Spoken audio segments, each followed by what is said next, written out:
സ്നേഹമുള്ള സഹോദരങ്ങളെ, പ്രഭാതവന്ദനം. ഇന്നത്തെ സുവിശേഷം ഒരു കാര്യം നമ്മോട് പറയുകയാണ്. ദുഷ്കർമ്മികൾക്ക് അല്ലെങ്കിൽ തിന്മയ്ക്ക് അവസാനം വരുന്ന കാര്യത്തെക്കുറിച്ച്, യുഗാന്ത്യത്തിൽ വരുന്ന കാര്യത്തെക്കുറിച്ച് വിവരിക്കുകയാണ്. ആരാണ് സഹോദരങ്ങളെ നമ്മുടെ ശത്രുക്കൾ? നമ്മൾ തന്നെ നമ്മുടെ ശത്രുവാണ് എന്ന സത്യം തിരിച്ചറിയണം. ചില സമയത്തൊക്കെ നമുക്ക് വേദന നൽകിയവരെ കുറിച്ച് പങ്കുവെക്കാറുണ്ട്.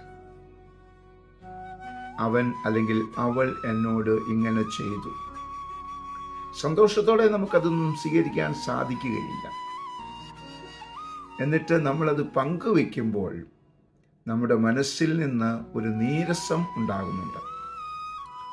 ആ നീരസം നമ്മെ ശത്രുതയിലെത്തിക്കും. നമ്മൾ അറിയാതെ നാം ദൈവത്തിൻ്റെ മുമ്പിൽ ശത്രുത മനോഭാവം ഉണ്ടാക്കിയെടുക്കുകയാണ്. ദൈവത്തിനോടല്ല എങ്കിലും ഒരാശ്വാസം കിട്ടാൻ വേണ്ടിയാണ് പങ്കുവെച്ചതെങ്കിലും അതിനകത്ത് ഒരു നീരസം ഒളിഞ്ഞു കിടപ്പുണ്ട്.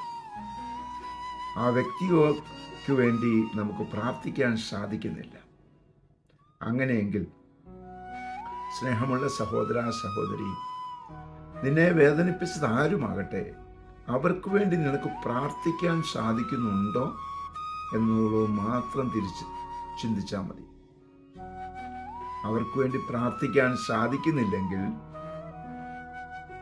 ഒരു ശത്രു നമ്മിൽ തന്നെ നാം സൃഷ്ടിക്കുകയാണ്. അതുകൊണ്ട് തന്നെ ദൈവാനുഗ്രഹത്തിന് തടസ്സമായി മാറും. അതുകൊണ്ടാണ് ഈശോ പറഞ്ഞത്, ശത്രുക്കൾക്ക് വേണ്ടി പ്രാർത്ഥിക്കുവിൻ എന്ന്. ഇത് നമുക്ക് ഓരോരുത്തർക്കും വേണ്ടിയാണ്.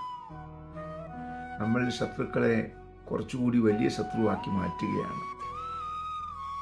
അതുകൊണ്ട് ഇന്ന് നിന്നെ വേദനിപ്പിച്ച, പ്രയാസപ്പെടുത്തിയ ഏവർക്കും വേണ്ടി പ്രാർത്ഥിക്കുക.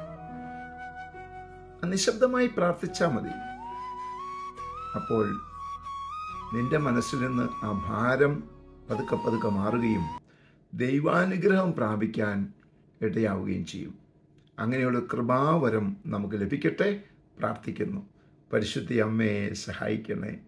വിശുദ്ധ ഔസേപ്പിതാവേ, ഞങ്ങൾക്ക് വേണ്ടി പ്രാർത്ഥിക്കണമേ. പരിശുദ്ധാത്മാവേ, എഴുന്നള്ളി വരണമേ.